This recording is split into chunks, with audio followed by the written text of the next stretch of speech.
I'm Kinley Maddox, and this is the moment my entire life flipped upside down. It was just another sweltering afternoon at the charity shelter in Miami. Weeks after the tropical storm ripped through the city, I was handing out bottled water and canned food to families who had lost everything wearing the same old jeans and donated t-shirt I'd been living in. Then, this older man in an expensive suit walked straight toward me. He looked out of place among the tents and folding tables. He didn't say a word at first, just stared at me like he was seeing a ghost. Finally, he pulled me aside away from the crowd and asked quietly, his voice shaking a little. "Have you ever received any money from your grandfather?" I froze. No one had ever mentioned a grandfather sending money. The people who raised me after my parents were gone always told me he wanted nothing to do with me, that he blamed me for what happened to my mom. I told him no. I'd never gotten a single dollar. His face went pale like he'd just heard the worst news possible. That one question changed everything. Because somewhere out there a $3 million trust fund in my name had vanished, and I was about to find out who took it. If you've ever been lied to by the people closest to you, the ones who were supposed to protect you, drop a comment below and tell me your story. How far would someone in your family go for money? Hit that like button. If this already has you hooked, share it with someone who needs to hear it, and subscribe with notifications on. These real stories deserve to be told. But to understand why that man flew all the way from New York just to ask me that question, we have to go back to the phone call that started it all. Victor Maddox sat alone in his high-rise office in Manhattan when the private investigator finally called.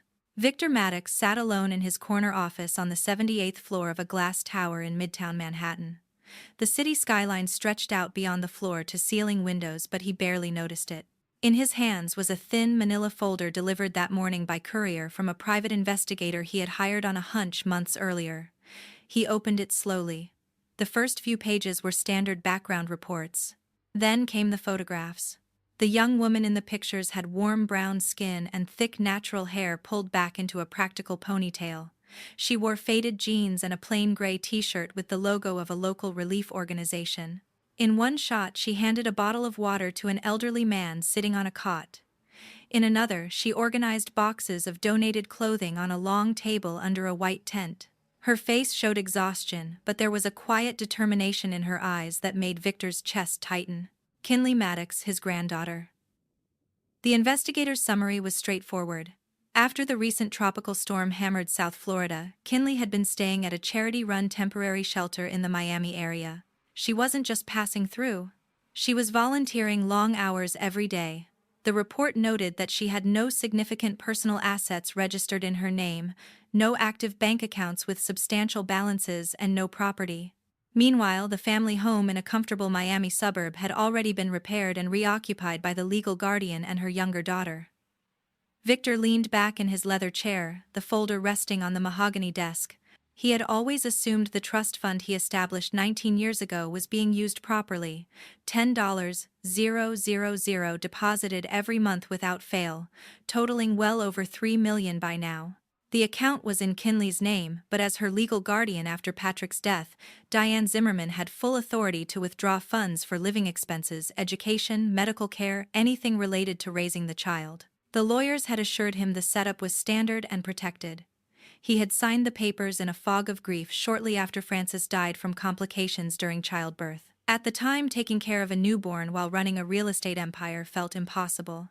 When Patrick remarried a few years later and Diane gave birth to Hadley, it seemed like the perfect solution, a stable home with a new family. Victor rubbed his temples. He had never insisted on detailed spending reports. A brief email or holiday card from Diane every year was enough to ease his conscience. She always wrote that Kinley was doing fine, adjusting well, focused on school. He had believed it because believing was easier than facing the alternative. Now the photographs told a different story. A 9-year-old woman sleeping on a cot in a shelter gym converted into temporary housing. No designer clothes, no car, no signs of the financial security he thought he had provided.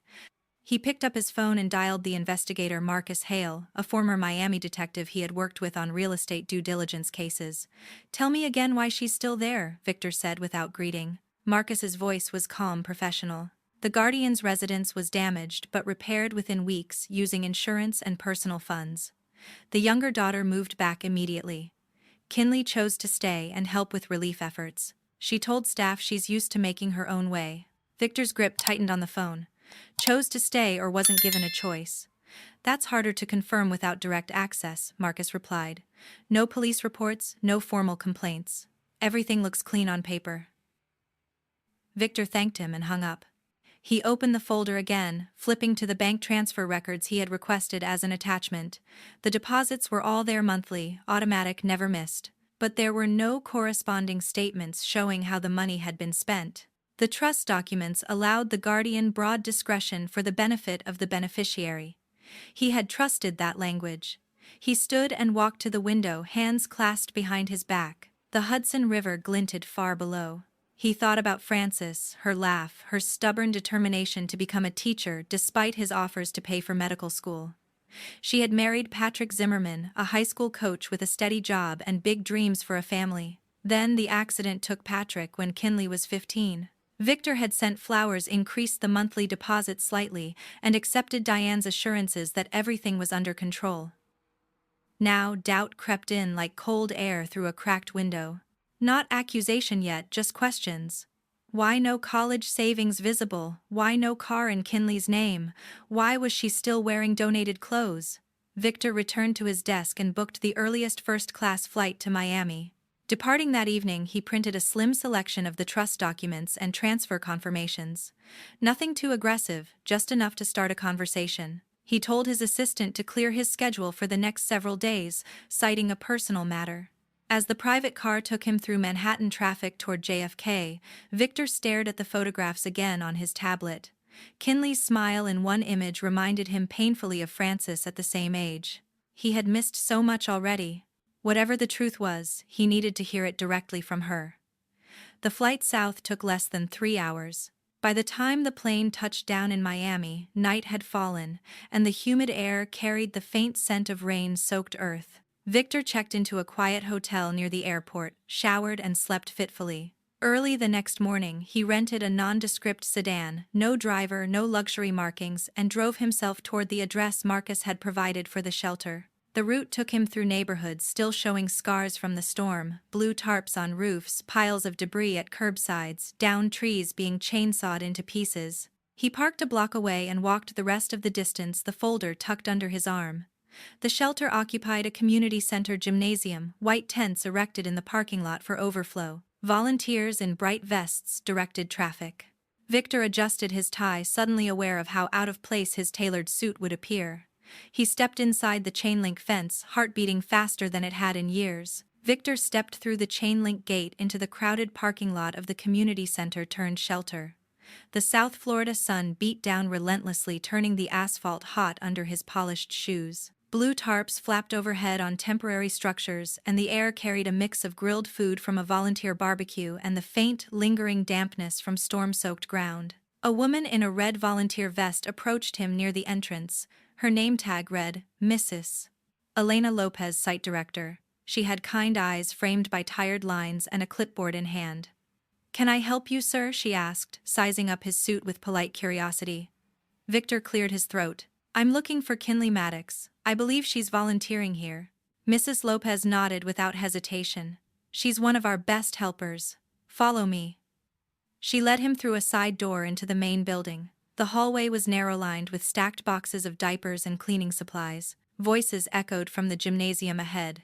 Children laughing, adults coordinating in Spanish and English. The smell of coffee and bleach hung in the air. They emerged into the large open space where rows of folding tables had been set up for distribution. Families waited patiently in lines. Volunteers sorted canned goods and hygiene kits. Kinley stood at one table, guiding a young mother with 2 small kids through the selection process. She pointed out sizes for children's clothing, her voice soft and patient despite the obvious weariness in her posture. Her hair was tied back, a few strands escaping around her face. She wore simple cargo shorts, and a shelter-issued t-shirt sleeves rolled up as she lifted a box of formula.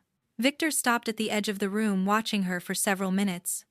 The way she knelt to speak, eye level with the children, the gentle smile she offered, the mother, it stirred something deep and painful in him. Finally, he walked forward. Kinley looked up as he approached her, expression shifting from focused to cautiously polite. "Excuse me," Victor said quietly. Are you Kinley Maddox? She straightened, wiping her hands on her shorts. Yes, that's me. Do I know you? He hesitated, searching for the right words. My name is Victor Maddox. I'm your grandfather. The words hung between them. Kinley's eyes widened slightly, but she didn't smile. Instead, she glanced around at the busy room, then nodded toward a quieter corner near the exit doors. Let's talk over there, she said, leading the way. They stood in the shaded hallway outside the gym. Kinley crossed her arms, not hostile but clearly guarded. Victor pulled out his phone and showed her an old photo of Francis at 19 standing on a beach. Laughing wrists turned just enough to reveal a small, heart-shaped birthmark. Your mother had this mark on her left wrist, he said softly. You have the same one. Kinley glanced down at her own wrist instinctively, then back at him. Her expression softened a fraction, but suspicion remained. No one ever told me about a birthmark, she said. Diane never mentioned you at all, except to say you didn't want anything to do with us after Mom died. Victor felt the words like a punch. He kept his voice steady. I'd like to explain if you'll let me. Maybe over dinner tonight. There's a quiet restaurant at my hotel nearby. Kinley studied him for a long moment. Volunteers passed by, carrying boxes, casting curious glances. She shifted her weight, clearly weighing her options. I have another shift until 6:00, she said finally. I can meet you at 7, but only for an hour. I need to be back here early tomorrow. Victor nodded gratefully. That's more than fair. I'll send a car if you'd like, or meet you wherever you're comfortable. I'll find my own way, she replied firmly. Text me the address. He gave her his number and she typed it into her basic phone. Then she returned to her table without another word, resuming her work as if the conversation had been routine. Victor walked back to his rental car in a daze. The short exchange had told him more than any report. Kinley's guarded tone, the way she mentioned Diane so matter-of-factly. The casual reference to Hadley's teasing it all painted a picture of distance he hadn't expected.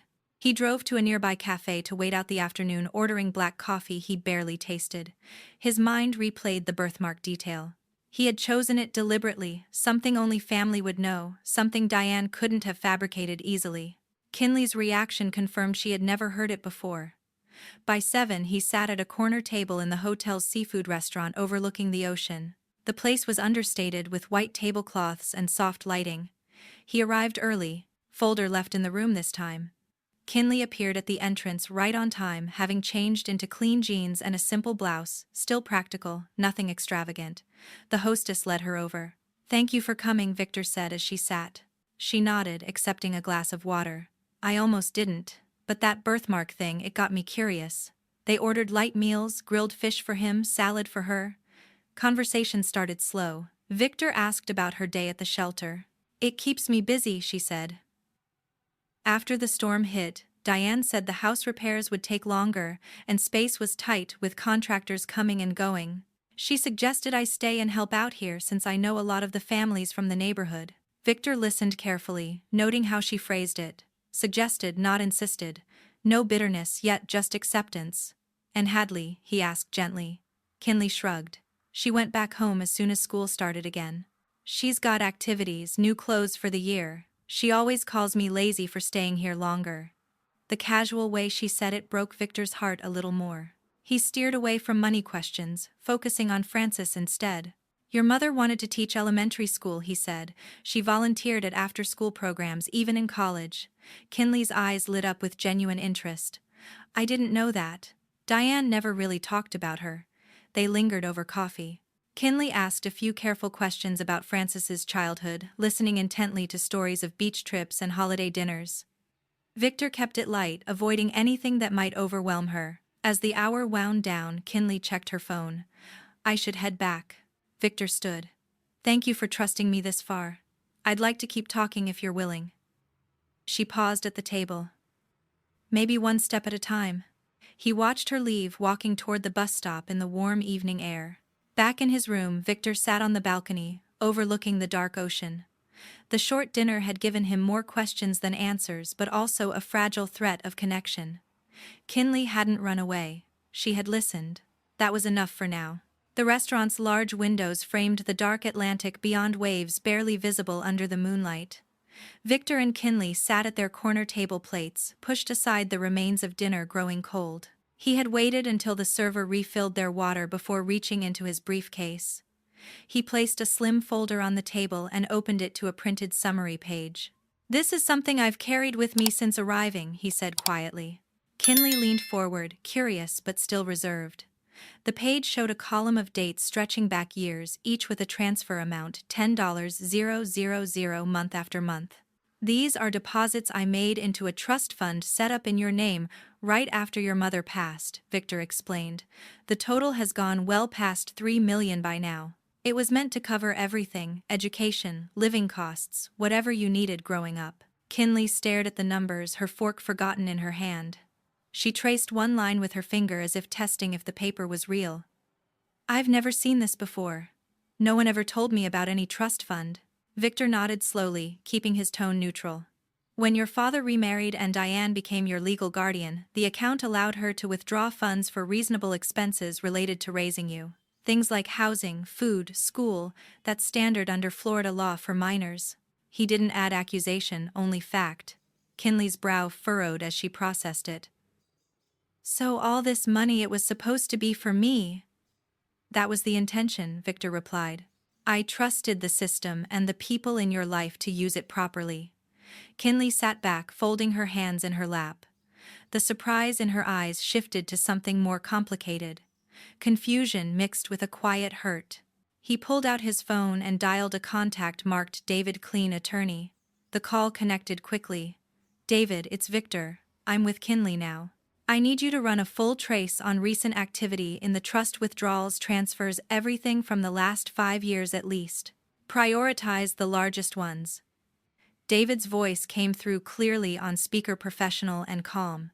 "I can start pulling statements tonight, but a detailed forensic review will take a few days. I'll need signed authorization from you and ideally from Kinley once we confirm her access." Victor looked across the table. Kinley gave a small nod. "We'll get that sorted tomorrow," Victor said. "Keep me updated." He ended the call and slipped the phone away. Silence settled for a moment, broken only by distant clatter from the kitchen. Kinley spoke first, voice low. "After Dad's accident, I was 15. Things changed at home. Diane started focusing more on Hadley. New clothes for her, better schools, dance lessons. I got told to pitch in more, take part-time jobs at local stores to cover my own stuff." Victor listened without interrupting, his coffee untouched. "She'd say it built character," Kinley continued. "Hadley picked up on it.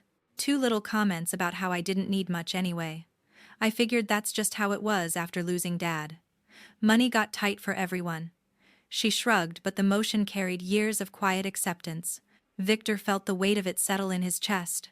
He had sent those deposits religiously, convinced they eased his absence. "I should have asked for more updates," he said finally. "I let distance become an excuse." Kinley met his gaze. "Why didn't you visit or call?" The question was direct, not angry, just searching. Victor exhaled slowly. "Grief does strange things.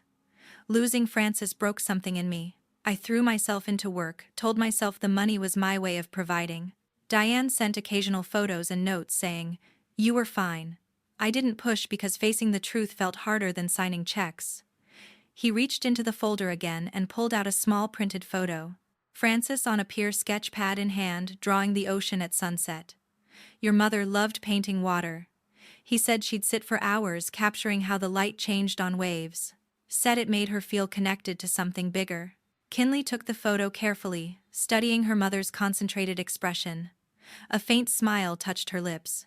"I've always liked drawing horizons," she admitted. "Never knew where that came from." They talked longer than planned. Kinley shared small memories of Patrick coaching weekend soccer, teaching her to change a tire. Victor reciprocated with stories of Frances's stubborn streak, how she insisted on earning her own way through college.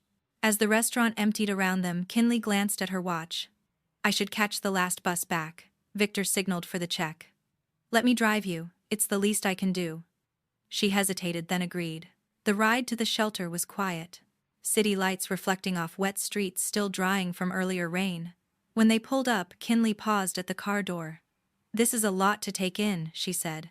"I need time to think." "Take all the time you need," Victor replied. "I'll be here."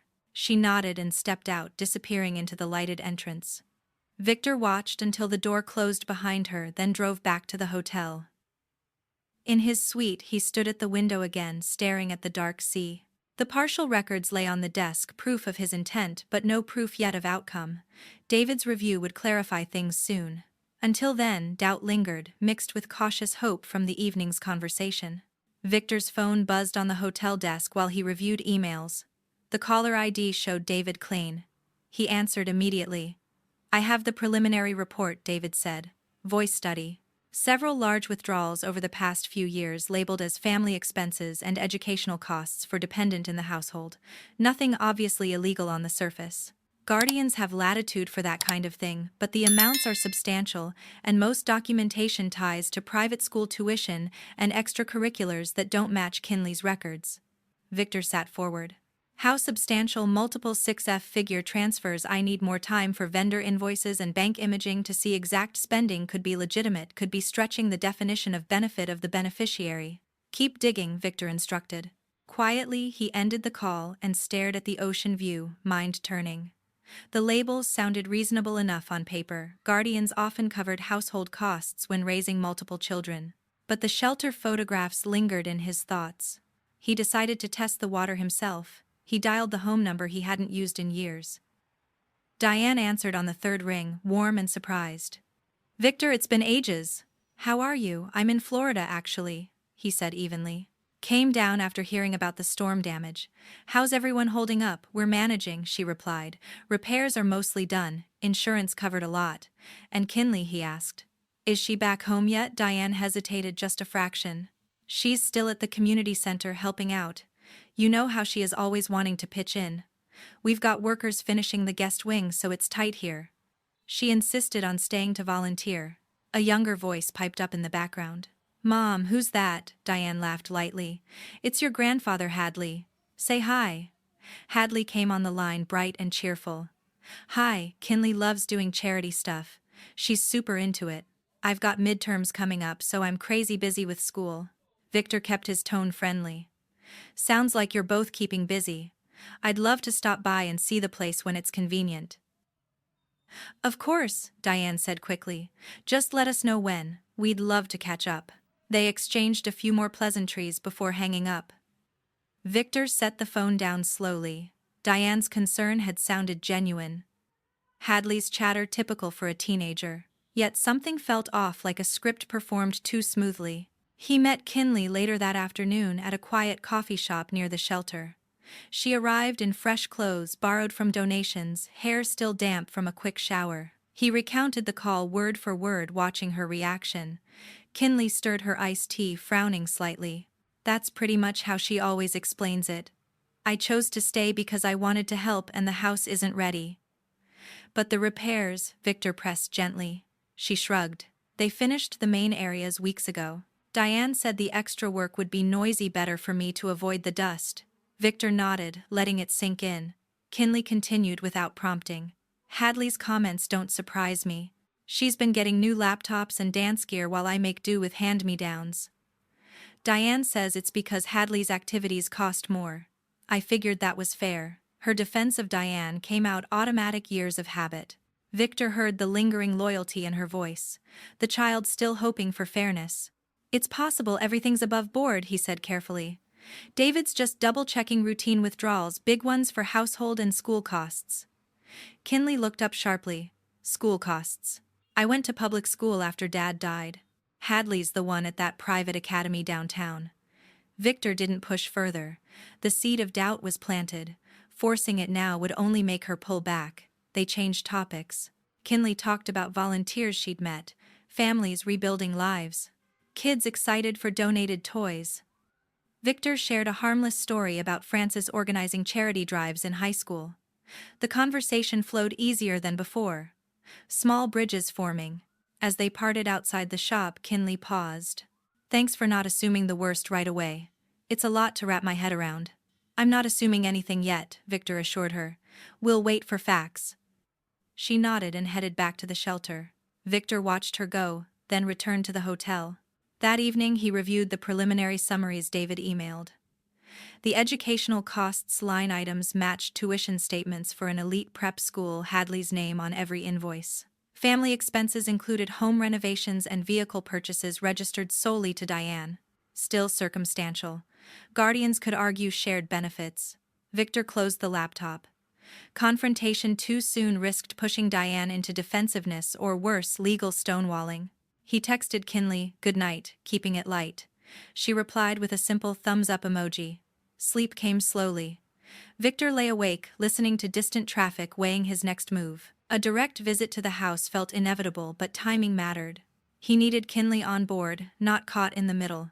The doubt had deepened, but certainty remained out of reach. The rental sedan pulled into the circular driveway of the Zimmerman residence in a gated Miami suburb. The house was a modern two-story stucco, with fresh paint and manicured palms. No visible signs of storm damage remained. Victor parked behind David Klein's discreet gray SUV. Kinley sat in the back seat, hands clasped tightly in her lap. David turned from the front passenger seat. "Remember, we're here to ask questions, not accuse outright. Let the documents speak." Victor nodded. They stepped out into the warm morning air. Kinley hesitated before following, smoothing her simple sundress. Diane opened the door almost immediately, smile wide and welcoming. "Victor, you made it. And Kinley, honey, it's good to see you." She hugged Kinley briefly, then ushered them inside. The foyer opened to a spacious living room with high ceilings, new leather furniture, and abstract art on the walls. Hadley appeared at the top of the stairs in designer leggings and a cropped-top phone in hand. She descended gracefully, flashing a polite smile. "Hi, grandfather." "Hi, sis." Victor returned the greeting evenly. They settled in the living room, Diane and Hadley on the long sofa. Victor and David in armchairs, Kinley on a side chair slightly apart. Diane offered coffee, which David accepted for everyone to keep things civil. As cups were passed, Victor placed a thick folder on the glass coffee table. "Thank you for having us," he began. "I've been going over the trust fund records with David. There are some discrepancies I hope you can clear up." Diane's smile stayed in place. "Of course, anything I can do." Victor opened the folder to a highlighted summary. The trust for Kinley has had over $3 million deposited since its creation, but recent withdrawals don't seem to align with her direct benefit. He slid the page across. Diane glanced at it, expression calm. "Those are normal family expenses," she said smoothly. "Raising 2 girls isn't cheap. Roof repairs after the storm, utilities, groceries. We all shared the house." David leaned forward. "The labels say educational costs for dependents and household maintenance. Can you walk us through some of the larger ones?" Diane nodded. "Absolutely. Hadley's tuition at Coral Ridge Academy is $4,500 a year. Dance competitions, tutoring, those add up," Hadley chimed in brightly. "And the trip to Aruba last spring was amazing. Mom said it was good for family bonding after all the storm stress." Kinley shifted in her seat, eyes widening slightly. Victor kept his face neutral. David flipped to another page. "This withdrawal for $6,000 listed as home renovation. The contractor invoices are in Hadley's name for her bedroom suite." Diane waved a hand. "It was for the whole upstairs. Kinley had her room too." "But Kinley hasn't lived here full-time in months," David pointed out quietly. "And this vehicle purchase registered solely to you." Diane's smile tightened. "Company car for errands benefited everyone." Hadley scrolled her phone absently. "Kinley never wanted fancy stuff anyway. She's always been more basic." The word hung in the air.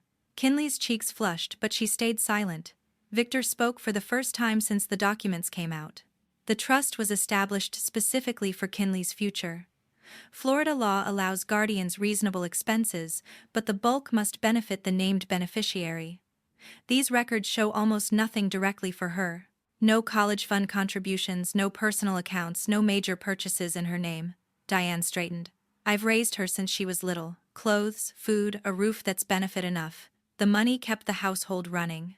David produced more pages, invoices for European vacations, jewelry, a pool installation. "These don't mention Kinley at all." Diane's composure cracked a fraction. "Bank errors happen. Or maybe the lawyers mislabeled." Hadley looked up from her phone, sensing tension. "Mom did everything for both of us. Kinley just didn't want the same things. She never complained about not having new clothes." Kinley finally spoke, voice steady. "I didn't complain because I thought we couldn't afford it." Diane shot her a sharp glance. "We managed fine." Victor's tone remained even. Where has the $3 million trust fund for Kinley gone, Diane? The question landed heavily.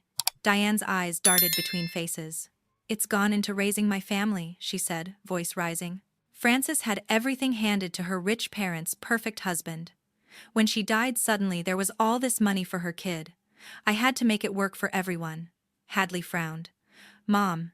Diane continued, words tumbling faster. Why should only one child get advantages? Hadley deserved opportunities too. David closed the folder. These patterns suggest intentional diversion of funds meant for Kinley. That crosses into embezzlement territory. Diane stood abruptly. You're twisting this. I'm the one who stayed, who sacrificed. Victor looked at Kinley, who met his gaze with quiet resolve. David stepped into the hallway and made a call. Uniformed officers arrived within minutes. Local police responding to reported financial fraud with documentation in hand. Diane's protests grew louder as they explained the arrest process. You can't do this in my home, she exclaimed. Hadley dropped her phone, eyes wide. Mom, what's happening? Diane turned to her daughter, face crumpling. It's a misunderstanding, baby. Call our lawyer. The officers cuffed Diane gently but firmly, reading rights. She went silent, staring at the floor as they let her out. Hadley followed to the doorway, watching the patrol car pull away, confusion turning to shock. Kinley remained seated, breathing measured. Victor placed a hand on her shoulder. David gathered the documents. Well, need copies for the case file. Hadley turned back inside, voice trembling. This is crazy. Mom wouldn't steal. But the evidence scattered on the table told another story. Victor guided Kinley to the car. She paused at the threshold, looking back once at the stunned teenager in the doorway. The drive away from the suburb felt surreal, palm trees blurring past windows. The criminal courthouse in downtown Miami became a familiar place over the following months. Proceedings dragged on as Diane's defense team filed motions, challenged chain of custody on bank records, and argued the withdrawals fell within broad guardian discretion under state law. Victor and Kinley attended most sessions, sitting in the public gallery behind the prosecution table. David Kinley coordinated with the state attorney, presenting evidence methodically to avoid any appearance of overreach. Opening statements set the tone. The prosecutor outlined a pattern of systematic diversion funds intended for one beneficiary, redirected to personal luxury and the exclusive benefit of another child. Diane's attorney countered that all spending supported the household where Kinley lived for years, claiming any imbalance was unintentional. Bank experts took the stand first. They displayed transfer logs projected on a large screen, highlighting deposits from Victor's account, followed by rapid outflows to vendors unrelated to Kinley's needs. Tuition payments to Coral Ridge Academy appeared repeatedly, all invoiced to Hadley Zimmerman. Diane sat straight in her chair at the defense table, expression composed. Hadley attended several days, dressed conservatively, sitting with a family friend. When Hadley was called as a witness for the defense, she walked to the stand with visible nerves. The attorney asked about home life. Mom always made sure we had food, clothes, a place to live, she said. She treated us both the same. The prosecutor cross-examined gently but firmly. He introduced printed text messages from Hadley's phone recovered via subpoena, where she bragged to friends about new designer bags or upcoming trips, while in the same threads dismissing Kinley's older wardrobe. Hadley glanced at her mother, then at the jury. I guess Mom bought more for me because I asked. I didn't think it was wrong. The admission hung in the quiet courtroom. Diane's attorney objected on relevance, but the judge allowed it. Kinley testified the next week.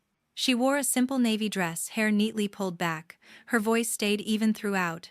I received basic support food, a room, public school, she said, but larger expenses went elsewhere. I worked part-time jobs from 16 to cover extras. The prosecutor asked about specific years. Kinley recalled instances calmly, Hadley's private lessons while she took the bus.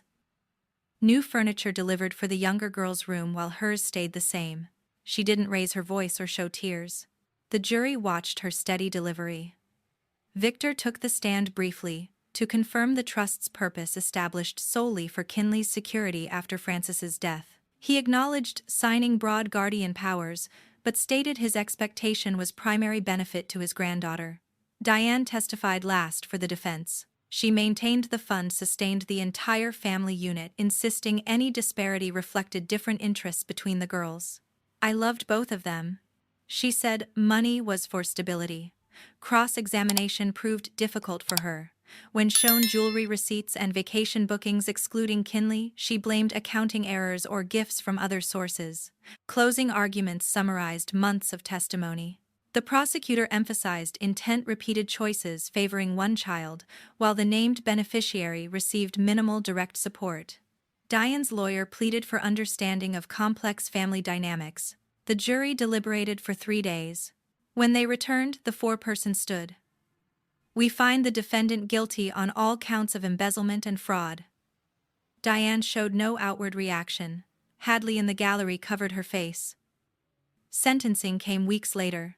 The judge reviewed victim impact statements, including one from Kinley, read by the prosecutor, focused on lost opportunities rather than anger. 12 years incarceration. The judge announced full restitution ordered. All assets traceable to diverted funds, residence, vehicles, accounts will be seized and liquidated for return to the trust. Hadley faced no charges as a minor during most transactions. She qualified as an indirect beneficiary without criminal liability. Court services arranged for her to live with a maternal aunt in Central Florida in a modest apartment far from former luxuries. Victor and Kinley left the courthouse into bright sunlight. Reporters waited outside, but David steered them away. In the car, Kinley stared out the window. It's over. Victor nodded. The legal part, yes. She turned to him. I don't feel victory. Just empty.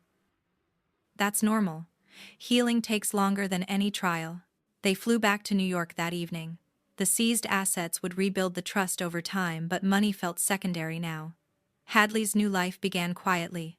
No private school, no extravagant allowances. The aunt provided structure and part-time work expectations. Diane began her sentence at a federal facility, standard conditions for financial crimes.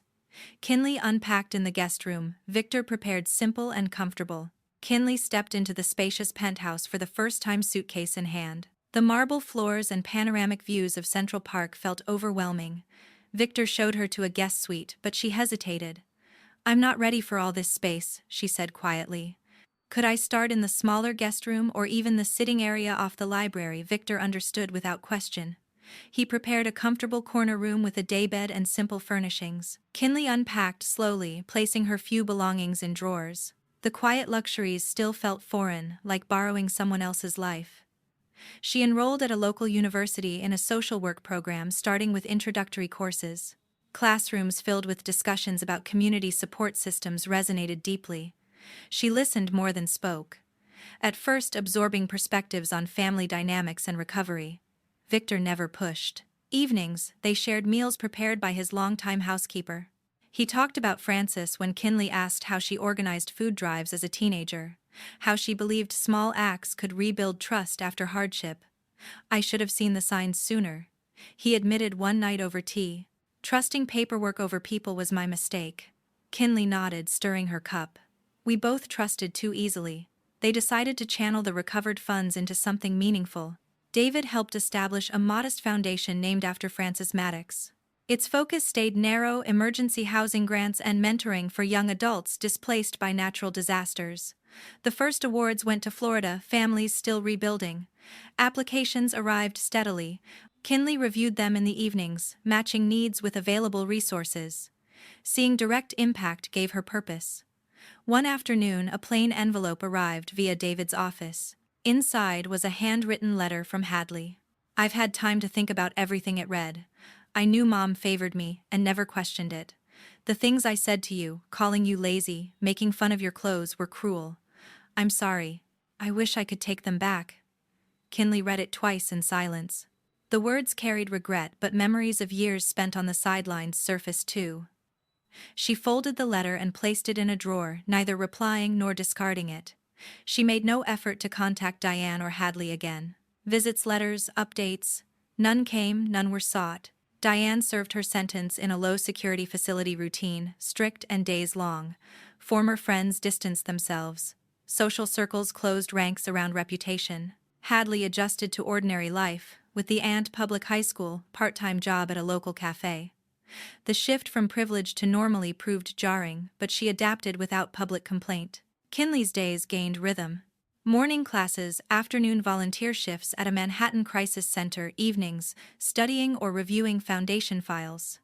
Victor joined board meetings when health allowed, offering quiet guidance. Trust grew gradually. She accepted the larger bedroom when ready. They took walks in the park, discussing books or current events. Victor shared more photos from old albums, Francis at graduation, holding newborn Kinley briefly before complications set in. Some nights doubts resurfaced. Kinley wondered if she could ever fully let go of the years, feeling invisible in her own home. Therapy sessions through university helped unpack the layers. "I'm learning boundaries aren't selfish," she told Victor after one appointment. "Cutting contact doesn't make me unforgiving. It makes me protective of what peace I've found." He listened without judgment. The foundation expanded slowly. A second round of grants supported tutoring programs for displaced teens.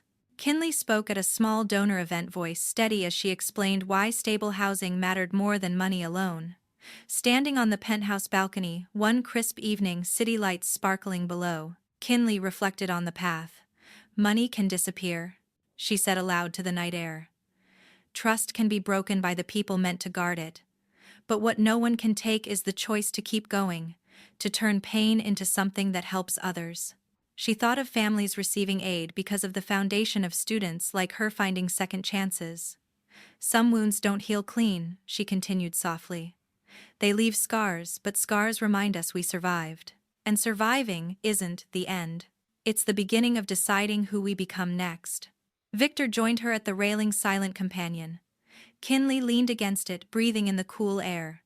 The trust fund had been restored through seizure and restitution, but its original purpose felt distant now. What mattered was the life built from remnants, the quiet mornings with real family. The work that gave meaning, the hard one, understanding that worth isn't measured by what others give or take. She turned inside, closing the glass door on the